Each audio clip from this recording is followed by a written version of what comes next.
A very common topic in competitive programming is graph theory. This is a visual representation of a graph. A graph is made of two parts, nodes and edges. You can think of edges as simply the relationship between two nodes. So for example, a node represents a person and an edge represents a friendship. Notice how this friendship is mutual, or in other words, two-way. So person A is friends with person B, and person B is also friends with person A. In this case, our graph is what's known as undirected, which means that each edge connects both nodes regardless of direction. A directed graph, however, is unlike an undirected graph, as a connection can be one way. So for example, let's pretend we have a different social media, where users will follow each other instead of friending. In this example, person A follows person B, but not vice versa. Person B does not follow person A. However, it is still possible to have a two-way relationship. For example, if person B were to follow back person A, then the relationship would be two-way, despite it being a directed graph. Furthermore, there also exists weighted and unweighted graphs. In our previous examples of social media, you'll notice that there is no difference between two edges. So a relationship between person A and person B behaves the same as a relationship between person B and person C. A weighted graph, however, may be different. For example, let's say that the nodes are houses and the edges represent roads, and each road has its own length. From this visual representation of the graph, it's easy to see that the road between house B and house C is shorter than the road between house A and house B. Now that we know a little bit about graphs, how do we actually store them in our programs? Let's use this unweighted, undirected graph as an example. One method of storing a graph is to use an adjacency matrix. An adjacency matrix is simply a 2D array of size n by n, where n is the number of nodes in the graph.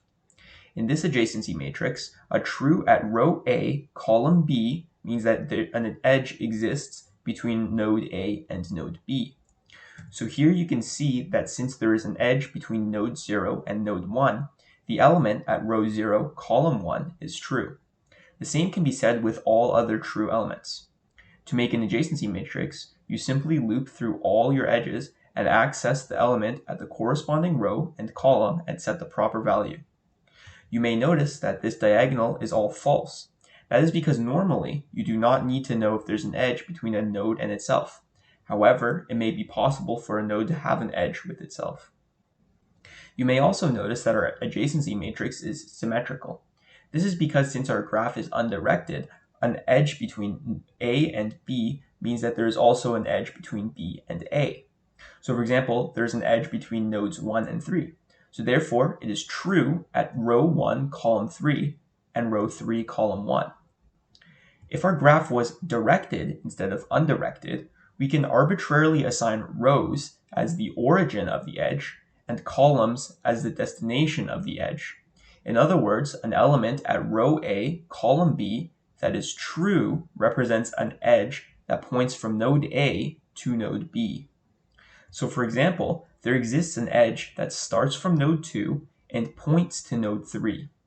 We can see that the element at row 2, column 3 is true, which means that a connection from node 2 to node 3 exists.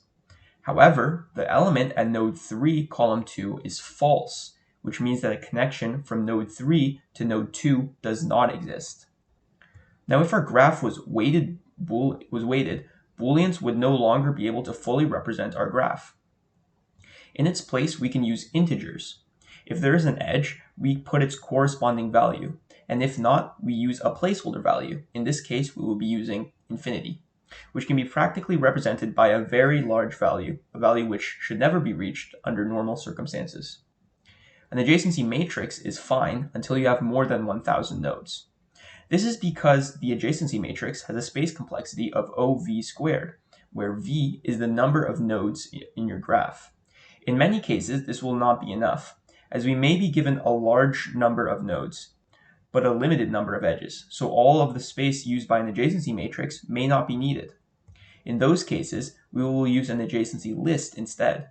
The key difference between an adjacency matrix and an adjacency list is that it will only use memory if an edge exists. It does not use space to mark that the edge does not exist. Let's use our previous graph as an example to implement an adjacency list. First, you need to create an array of n lists where n is the number of nodes in your graph. An element A inside of the bth list means that there exists an edge from node B to node A. So for example, let's use the edge between node 3 and node 4. You will notice that the number 4 appears in 3's array list. So that means that there is a connection from node 3 to node 4. And there is a number 3 in 4's list, which means that there is a connection from node 4 to node 3. If this edge were directed, then we would only have one corresponding pair of numbers. So, for example, if there was a one-way connection from node 3 to node 4, then 4 would appear in 3's list, while 4's list would be empty, and vice versa. Now let's try representing our directed weighted graph using an adjacency list. In this implementation, we store the data in tuples. The first element of the tuple corresponds to the node that the edge is pointing to, while the second element corresponds to the edge's weight. So for example, for the edge between 3 and 1, there is a tuple in the third array list with a 1 as the first element, which represents the element that it is being pointed to, and a 13 as the second element, which represents the weight. In general, an array adjacency matrix can store a graph in OV squared space, while an adjacency list can store a graph in OV plus E space. While the two have roughly the same functionality, the adjacency list is seen much more commonly due to its on average smaller size. However, keep in mind that if all possible unique edges are used, then we would end up using OV squared space anyway. Thanks for watching.